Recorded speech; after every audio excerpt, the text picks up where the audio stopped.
Hey again, guys. Do you know what I like to do when I stay up till 3 a.m. watching old Steeler games? I like to look at some baseball cards.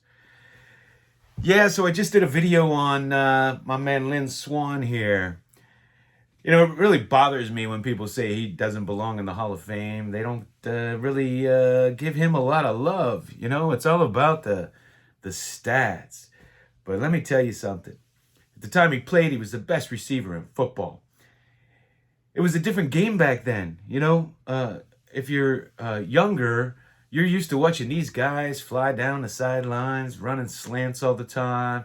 They're untouched. The old rules of football were way different.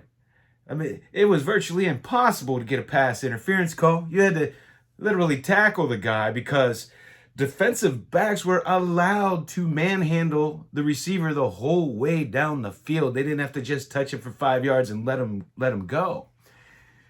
And Lynn Swann is known for his gracefulness and his great catches, and his ballet and the way he was off his feet catching the ball. My father always said he's the greatest of all time once he left his feet. But what a lot of people don't know, because there's so little footage on him, all you ever see are the famous Super Bowl catches.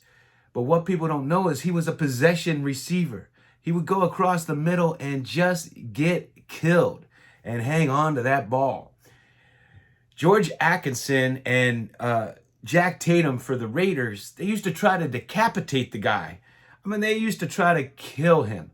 And he would take a pounding and get up and run that route again. It was just a different game back then. But he was my favorite receiver growing up. I watched nearly every game he ever played.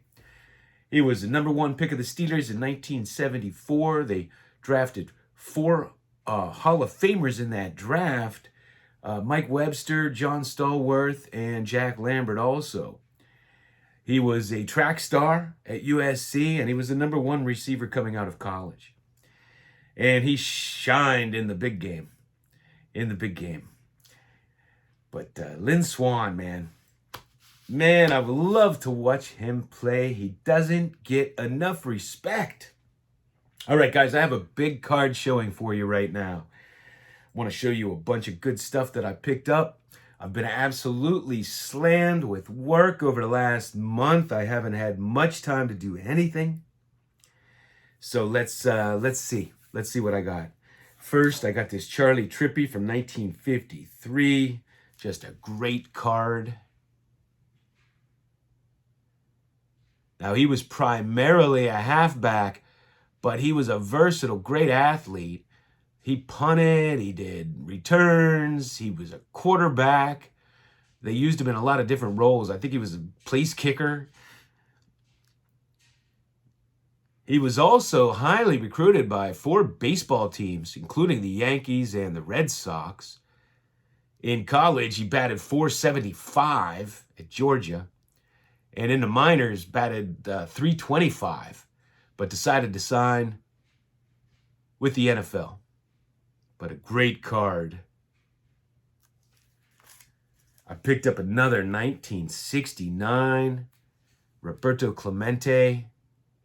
I don't know, for some reason it's my favorite. And this one's just perfectly centered. This is a rather tough card to find centered. Now, I know this card like the back of my hand, and I went looking for mine, and I did not have it. And I was shocked. Now, this was a time where I had stopped collecting because I was in high school. And anyway, it's a Fred McGriff. And got the Leaf, too. Harder to find Leaf. Got this great Miggy card. Miggy rookie.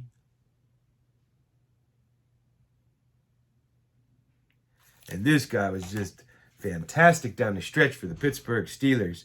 And they didn't make a main card of him with the Steelers, so I got this Sage, Jalen Warren. autograph rookie. And a Kenny Pinkett rookie. Kenny Pickett.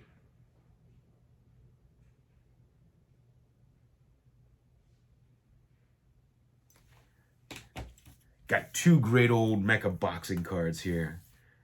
I got another Joe Gans. This guy held the title for like 6 years.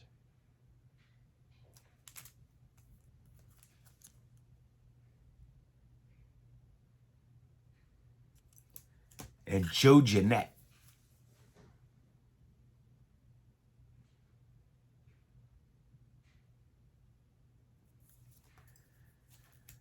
Got another one of my two favorite Franco Harris cards.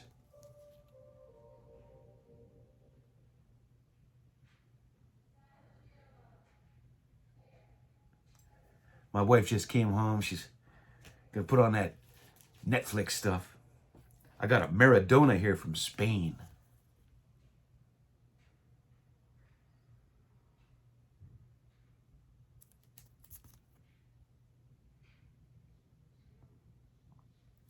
And my favorite female soccer player, Marta. That's a team issue.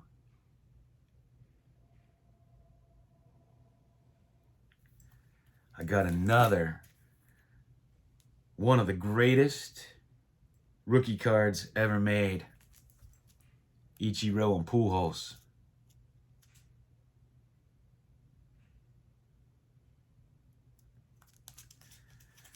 Told you guys I've been working on my 1971 Milk Duds set. Got a few more. Got the Frank Robinson.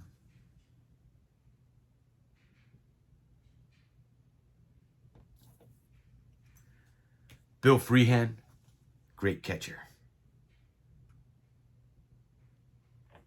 And I got this fantastic Jim Palmer.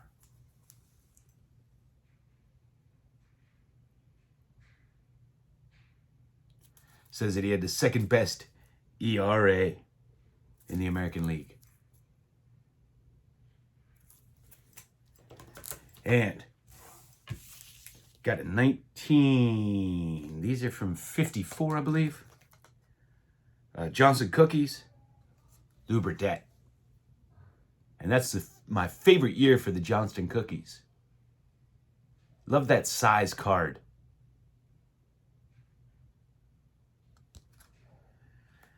Glad to add another one of those. And I got this Red Man, Richie Ashburn.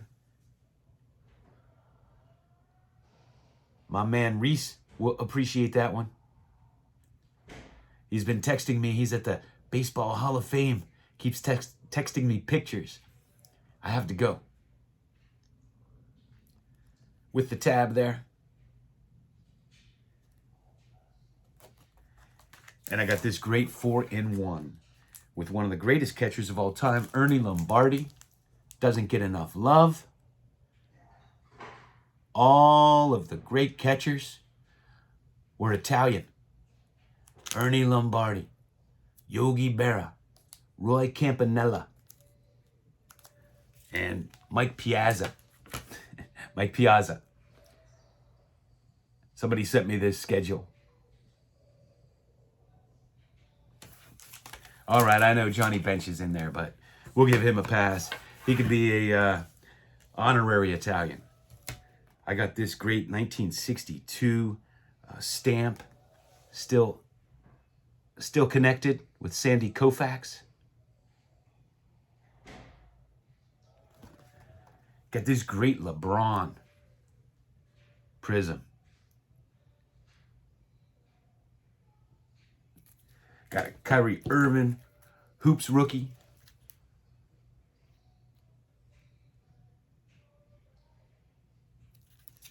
And I love these canvas. I got a Connor McDavid canvas. Just looks fantastic in the black one touch.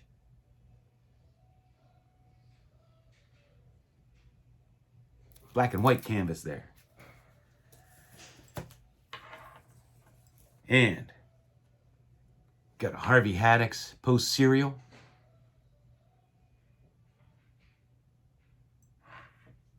Don Blasingame.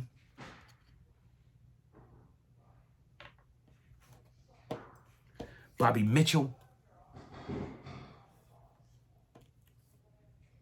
Got this great AFC Championship game card from '72.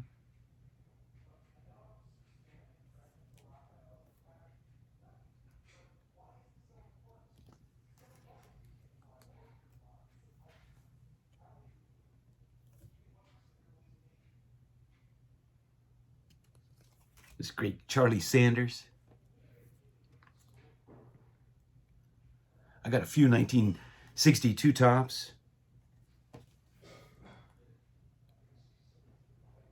Add to my set.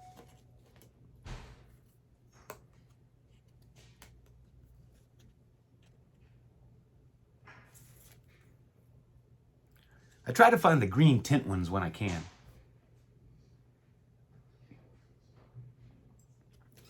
And I got this Sports Illustrated for kids. You know, I get this for the cards. And this is an error version. And I thought they bent them. But what actually happened is, I don't know if you could tell on here, but you see that? Sports Illustrated for Kid miscut them, and they put the perforations down the middle of the cards.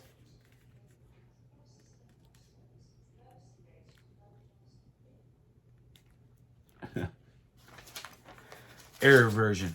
Wonder if they did that for all of them. Any of you get that? You can let me know. And I stumbled on this, and I thought it was funny. Because back in the day, who remembers these? These are really old.